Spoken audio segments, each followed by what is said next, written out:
The invisible hand means the process by which the forces of demand and supply determine the prices of commodities and changes in those prices. Well, most people say that how could some people get so rich while others people could stay poor? And I think it comes down a lot to meritocracy. I think rather than debating about the morality and the intention of foreign aid, we have to debate about whether or not the money are actually reaching the people. Because the system, it may have good intentions, but we can't deny that it is a little too corrupt. Alright, hi everyone, welcome to the first ever episode of The Invisible Hand, an economics podcast that is made by high school students for high school students. The podcast aims to promote financial literacy skills as well as basic economics skills for high school students currently studying economics in school. So, make sure you drop a like and follow, as what we discuss right now is very likely to be relevant to whatever you're studying in school. I am Chang Tuan and I'll be your host for today. On my left here, we currently have Tuan Ming, which is our guest of honor for today. Thank you for spending time with us today. Can you just introduce a little bit about yourself? Yeah. So, my name is Tuan Ming. I'm 17 years old and I'm currently an 11th grader in Hoàng Mai Star School. Thank you for listening. So, Tuan Ming, I've heard that you're studying currently in a Vietnamese economics, Vietnamese school, which is Hoàng Mai School. So, how would you say the economics education is over there? I think economics education is one of the biggest hindrances that our current formal education system has, because let's be real about it, most of the time economics lessons are only available in either private schools or international schools, which is both limited and very expensive for most people. So for everyone out there, people in public school, there's very little you could do to have financial literacy and having formal financial education. So, how would you say your exposure to economics and basic economics and financial literary skill is compared to other students who have studied economics in IB or AP, for example?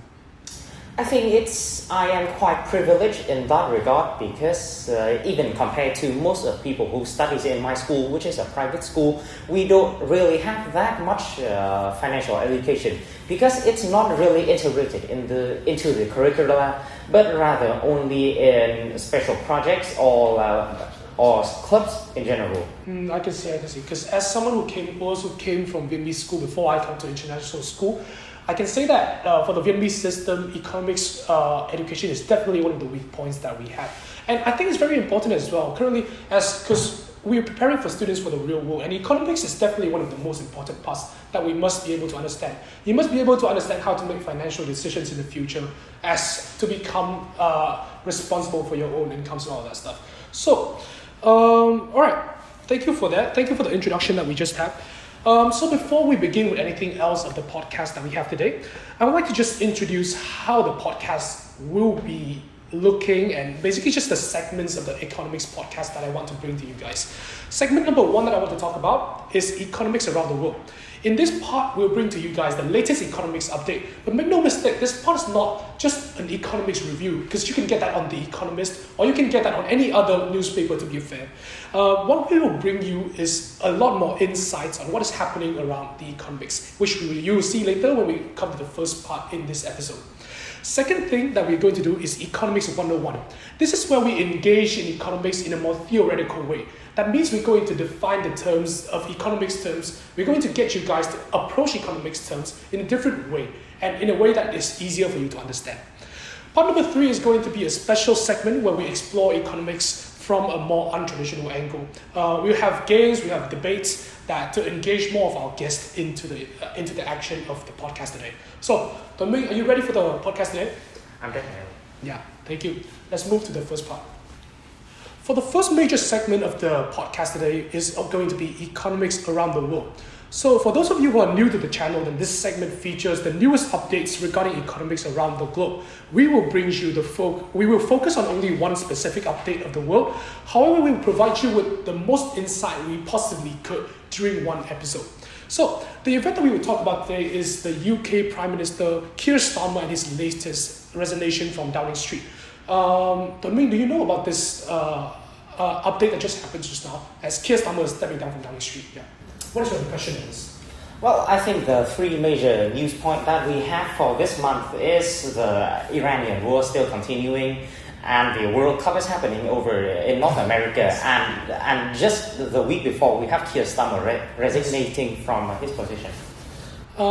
Yes, but definitely Keir Starmer is one of the most influential news because it has a lot of economic implications as how UK will move forward as a key economic player within the world today. So, for those of you who don't know, PM Keir Starmer has stepped down on 22nd of June 2026, marking the end of a very chaotic 2-year regime, which I believe was the seventh Prime Minister that UK has had in the last 10 years, if I'm correct. Yeah, it's definitely for the last decade or so, the UK haven't had one Prime Minister who has served his full cabinet yet. So why do you think that is the case? What is the problem with the UK's kind of political setting that makes this happen? Well, I think a main focal point of it is the Brexit agreement.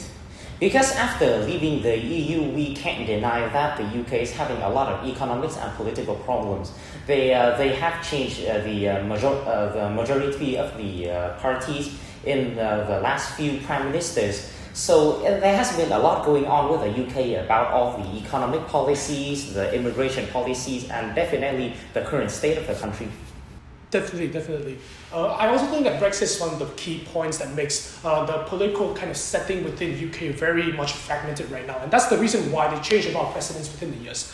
Keir Starmer is basically just one of the victims of this newest kind of cycle, in my opinion at least. Yeah. So, let's get an overview of your view on the policies of Keir Starmer and how Keir Starmer has been doing overall as a Prime Minister. So, for the overview on the policies that Keir Starmer made on economics specifically, what was the decision that impressed you the most that the Keir Starmer's administration has made during his time in office? Economically wise, I don't really think I can give any praise to Keir Starmer because most of the time his economic policies are just him cleaning up his own mess. The fact that he opened the border between the UK and France during 2024 has led to millions of immigrants coming into the UK. And that has not only affected the job market, but also the housing market. And this is very evident during the last 2 winters when there has been a shortage of electricity, clean waters, and gas, for warmth in the last winter. So he has tried to solve this problem before. The first time was during 2024 when he tried to make a housing reform and aiming to make 1.5 million new homes, which didn't really amount to much. The project, I think most of the project haven't been completed yet, and it has also made mortgages prices raise everywhere. So other than the illegal immigrants whom he has given housing for free, it has affected negatively basically everyone. I'm very curious about your point where you said that there was nothing that you can praise for Keir Starmer, because I'm actually quite different, to be honest. I can say that there are things, of course there are some shortcomings that Keir Starmer has. As you have said already, a lot of the stuff about energy, a lot of the stuff of the problems about employment and all that stuff that he created, and then he resolved by himself. However, I can point to a lot of the positive signs in the Keir Starmer also. Let's say GDP of England, GDP of UK, has not been growing at the very rapid pace, but it has been one of the most remarkable growth within the G7. And I think, if I'm not wrong, the statistics say that it was around 0.6 to 1%, which is one of the largest growth that the G7 has had.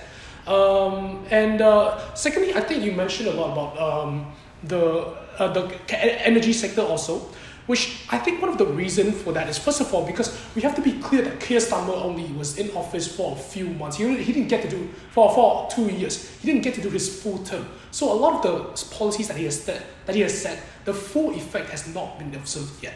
So with that in mind, do you think this is a fair challenge? Do you think this is a fair thing that we must take into consideration when we take into consideration Keir Starmer's kind of tenure and evaluation? I think it is one of the biggest flaws we have with our current policies all around the world, because the four-term policy that was first implemented by the US president, I think it's not giving a fair chance to politicians, because during prior times people would serve longer terms so they could think about longer plans and thinking about for the future. But modern politicians, they only have 4 years to show the people what they could do. And Keir Starmer specifically was dropped into a mess because his country is already in a ruinous state by this point. He may have worsened it a little bit, but the last three prime ministers didn't really left much for their successor to do. So I think yes, Keir Starmer may has he's one of the I think he's a victim of the current political climate, but he's also has a lot to blame. Okay. Well, I'm very kind of interested and engaged in this discussion about political and all that stuff. We must stick to as our podcast is about economics. Yes. So the question that I really much want to ask you about is the economic growth. Here's the thing, because as I've said before, even though economic growth in England in UK has been one of the greatest in the G7, it is not much. 0.6% to 1% is not much at all. And during some of the quarters, the growth even reversed back. So this is despite a lot of the policies that Starmer has had during his time. For example, in a lot of interest rate cuts, which I believe that interest rate cuts was cut from 5.25%, which is in 2024, to one of the historical low level, which is 3.25% currently. So why do you think this is the case? Even with the interest rate cuts as such, even with a lot of those economic stimulations, why can UK never achieve economic growth? What is the hindrance here? I think the biggest hindrance here is one of the things that the UK is all leading in the UG7 is quite literally the inflation rate, because the pounds are not really doing well right now. Not any currency of the G7 is currently doing well right now, especially the yen or the franc. So I think Keir Starmer is again trying to do his best here. He doesn't have really much to work with, and I think a reason why the UK haven't been able to achieve growth in the last few years is they don't really have any leverage over its economic competitors and economic partners anymore, because the UK is now not really it's a consumption country now. It's slowly shifting to consumption. So anything about the prices or the tax, the only thing the only leverage the UK really have, it's the tariffs, which is not doing really well right now because all of the UK exports are also doing really bad. So again, it's Keir Starmer is the victim here. I understand your point. Well, even if Keir Starmer is a victim or not, then we are going to have a new administration in a few weeks. I think Andy Burnham was sworn in earlier this week as the MP of I think the Tories party, if I was wrong. Yeah. He was sworn in earlier this week already. So whether we like it or not, there's going to be a new administration. The difference, what do you think is the difference between Andy Burnham, if Andy Burnham is to become the new Prime Minister of UK, then what will be the difference, the key economic difference between Andy Burnham and Keir Starmer? I think the key difference would be how both the previous PM and the potential PM right now would have on whose interests they would be protecting. Because I think at some point between 2024 to 2025, Keir Starmer has shifted a lot of its incentive to the immigrants that he let in during his first few months. Because I think he's slowly realizing that he doesn't really have any support from the native people anymore. So he's trying his best to give his immigrants the right to vote and trying to win their vote by giving them free housing and free employment. So I think any new prime ministers coming up here would try to do the reverse of that, which is try to protect the interests of the British people alone. I can tell you that is definitely true. From what I've seen, that under Starmer's regime, the economics is very much defined by one term, which is market, which is basically a very careful kind of application of any economic stimulations. Which is, as you said, one of the reasons for it is because he is more careful and he's more pro kind of immigrants wise. When Andy Burnham comes up, then according to his speeches and all that stuff, then he prioritizes a more interventionist kind of approach. A more interventionist kind of approach will give rise to job opportunities to UK people. So, do you look forward to Andy Burnham? Do you think that Andy Burnham can do a better job? compared to Keir Starmer? With the current state of the UK right now, I can't really tell whether or not Andy Burnham will do a better job. I think he will spend the first few years of his term to try and resolve some of the problems his predecessor left him, and I think it will only left him a few years to achieve real growth. So I wish the best of luck to Andy Burnham, but I don't really think he can achieve much. I see. Well, thank you for that discussion. I think that was a very stimulating discussion also. So, right now what we will do is we will come to the second main part of our conversation today. So, as I've said in the introduction, the second part that we will have in the discussion today is Economics 101. What is Economics 101? Economics 101 will be highlighting, in this section, in each episode, we will have a different kind of economic term that we will highlight. We will then explore this term in depth and engage in more debate around this particular term, and we will give you more insights about this term and how to understand this term correctly.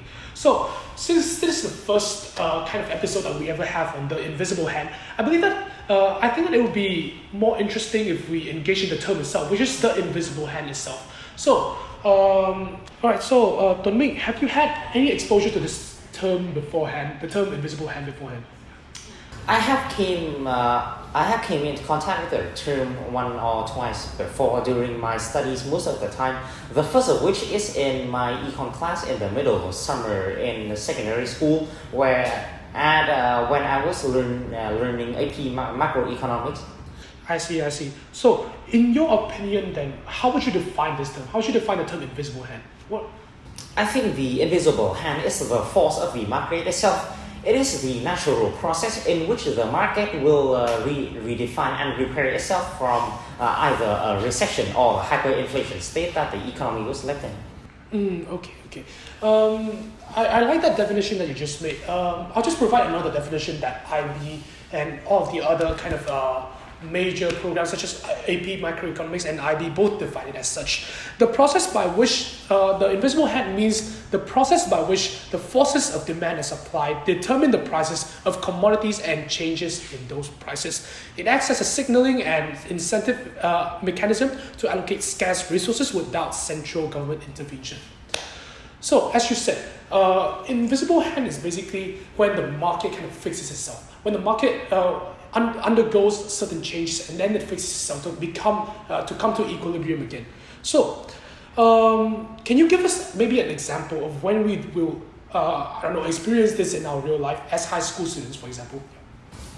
Well, I think the best example I could give right now is the state of the economy we are in, which is hyperinflation. During hyperinflation, there's not really much workers can do, but they could ask for a raise. And in the rare occasion in which they are asked for a raise, it's accepted that the input price of the goods itself will rise. So it will lead to the producers producing less, which will reduce inflation.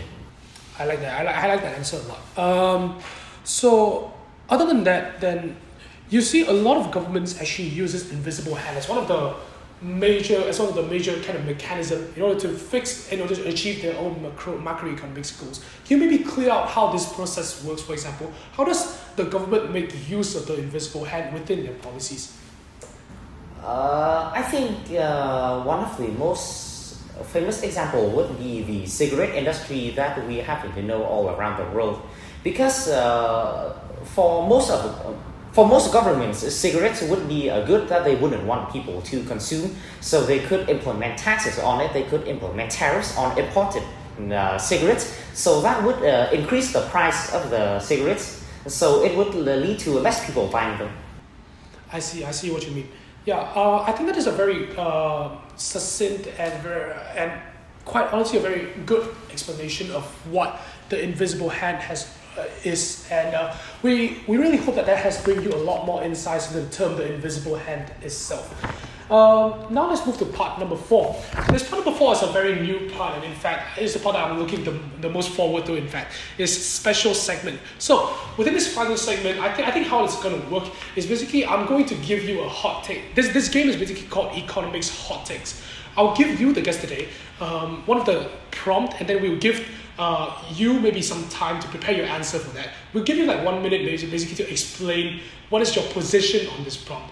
And then maybe as the host right now, I can give you some insights also. And maybe we just engage in a debate together. How do you feel about that? That's okay? I really look forward to it. Yeah, all right. So let's come to prompt number 1. Billionaires should not exist. I think that billionaires should really exist. I think the only reason why people wouldn't want them to exist is probably their flaunt of wealth or the implication of inequality in an economy. Because, well, most people say that how could some people get so rich while others people could stay poor? And I think it comes down a lot to meritocracy. Because most billionaires, they are hardworking people, they are smart people who find their way in the world and has been able to achieve so much wealth. So I think billionaires should exist because it would serve as an example. As if you could work hard enough, then there would be wealth welcoming you. All right, my question for you is that, what do you think about the cases where billionaires and the wealth that they have is built on the suffering of people? Let's say, for example, if your wealth is built on the exploitation of employees. Let's say, for example, you build a factory, but then if you know the World Cup 2022 example, then there are a lot of the workers that are actually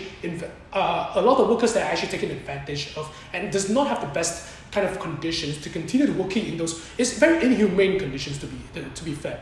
And FIFA make a lot of money from those. So are we saying that FIFA is deservingly having the wealth that they have, or even when they're exploiting these workers coming from countries and they're just looking for an economic opportunity? What is your problem? What is your take on this? My take on this problem is that maybe rich people amass their wealth on the suffering of people, and maybe they do exploit their workforce and their employees. But I think on the flip side of that, we can all see that billionaires are actually the people who create jobs in the first place.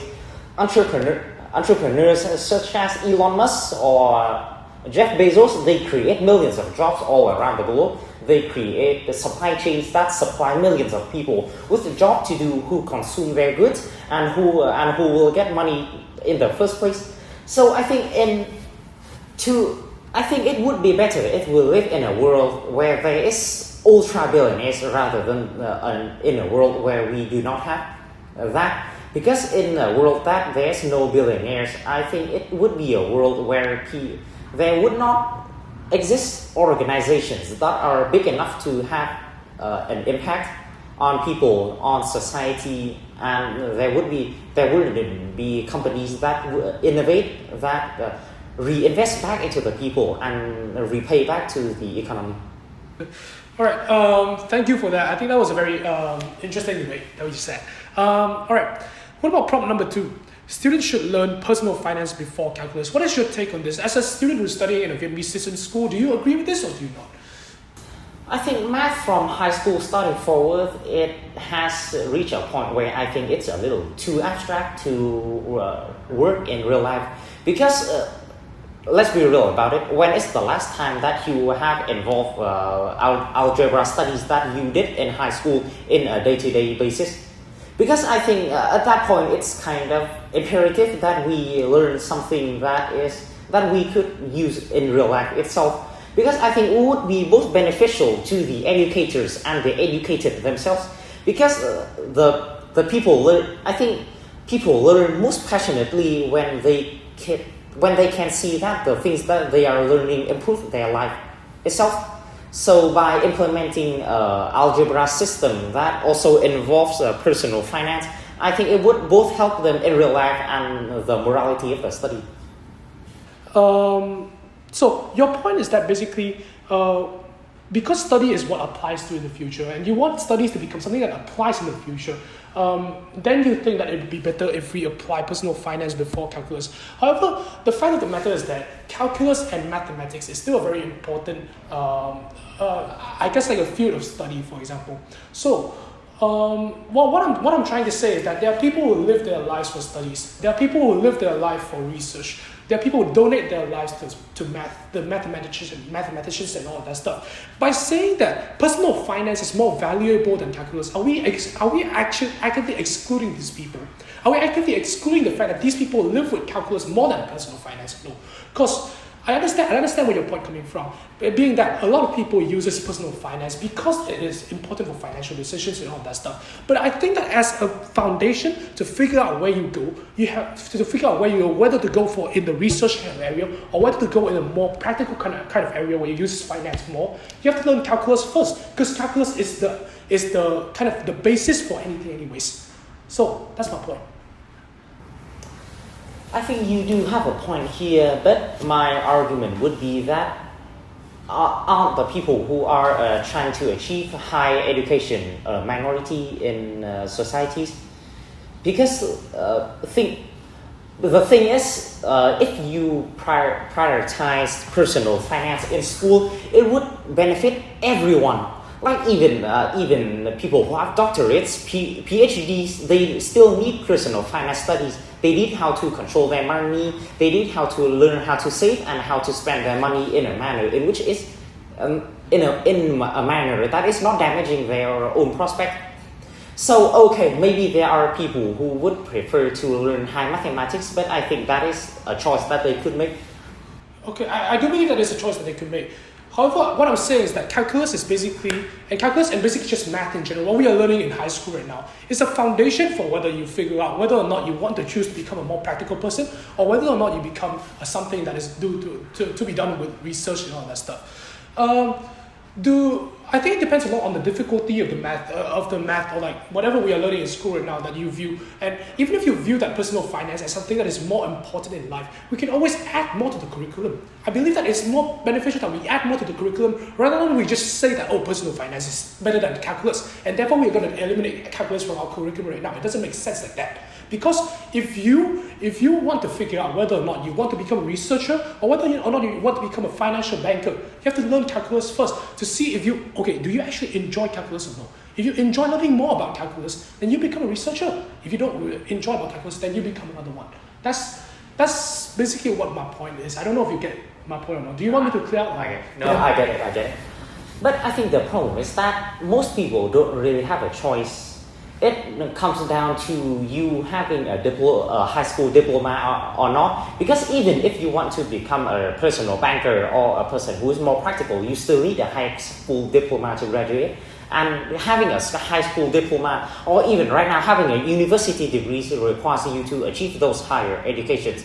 And I don't think it's really fair for everyone to do it because you are not really having a choice. It's also about social pressure a lot because if you want to pursue the studies that you talk about, which is a more practical way of approaching math, you would either have to drop out of high school or try to learn a new thing. And let's be real about it. Would your parents be happy with that? Would your neighbors or what would your relatives say about you? And I think the social pressure is what hinders people most from it. And also the problem about adding to the curriculum. I think the curriculum is already heavy enough in most countries. Countries like China, Korea, or Japan already reported a lot of students having too much stress in the current curriculum alone. So I think rather than adding to the curriculum, we could integrate it into each other. Like integrate personal finance into algebra. Like after you study, I don't know, compound interest, you could learn about mortgages, you could learn about loans, and you could learn about savings. And I think it's a better way to approach it because the people who enjoy it and don't enjoy it would be happy. To be fair, I just think that this phrase kind of weird. I don't know if you feel the same, but like students should learn personal finance before calculus. Is this a problem of importance or is this a problem of like, I don't know, you eliminating whatever is the worst alternative? We don't know about that. So I think we should figure out a better way to phrase this prompt. Really sorry about that. This is our first episode, so like a lot of things can go wrong. But I think that was a very interesting discussion that we just had. With that in mind, I would like to have a third prompt because I just think of it like when we were debating, to be honest. So the last prompt that I would want to have is in fact, one of the prompts that is within the John Locke competition, the John Locke essay competition, I don't know if you know about it. There's an essay competition called John Locke. It's one of the most credible in the world. And one of the prompts that they have was, does foreign aid hurt or help poor people? Do you think, what do you think? Where do you stand on this issue? Because I believe there are a lot of arguments for both sides. And and I think you are someone who's very passionate about these stuff as well. Just given the way that you talk about UK, I think it should be very UK. Yeah. I think rather than debating about the morality and the intention of foreign aid, we have to debate about whether or not the money are actually reaching the people. Because the system, it may have good intentions, but we can't deny that it is a little too corrupt. Because most of the time, aid money wouldn't go to the people. It would go to corrupt officers. They would go to warlords, and they could go to officials that would just embezzle the money for themselves. So I think a better way of doing foreign aid is rather than giving money to the people who we are wanting to give aid to, we could give them services instead. We could rather than that, we could also give them food to a certain extent. We could give them clothes. We could give them education, and we could give them a choice to either just or just living your life like this, like just staying in poverty, self-sustenance, or just improving yourself and improving people around you. Okay. I actually like your point when you just said just now a lot, because that was actually one of the points that I stated in my John Locke essay also. But in the same John Locke essay, when I was trying to review the literature, one of the main authors that is talking about foreign aid, which is Jeffrey D. Sachs, he stated that foreign aid is very important when it's in the case where the country is basically dirt poor, where the country basically have no other choice. Let's say, for example, a country is infested by debt crisis. For example, let's say Bolivia. Bolivia is indebted by a lot after, I think, in 1980s or something. They suffer from hyperinflation. They suffer from debt. They suffer from a lot of debt to foreign countries. And during that time, if we don't have foreign aids in terms of debt cancellation and all that stuff, if we don't have that stuff, basically Bolivia cannot escape out of their own poverty trap, out of the poverty trap that has been trapping them for a very long time due to hyperinflation and due to everything like that. So, what is your take on this problem actually? Because, like I said, I think one of the main kind of comparison that I made during my essay was that foreign aid is like a medicine. You can use it during the short term.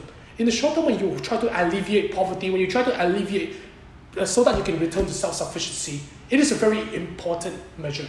However, when you use it for long terms, you know how medicines have long-term impacts, have unwanted impacts, for example. Then that is when foreign aid might not be beneficial. So what is your take on this? I think foreign aid is a two-way blade, because having foreign aid in the first place could induce reliance. Because when you have free stuff, why would you work? So I think another problem of foreign aid also is that it kills local producers. When you give people free food, it kills the local farms. When you give free clothes and medicine, it just kills the industry alone. So I think it's both a problem of self-sustenance and reliance.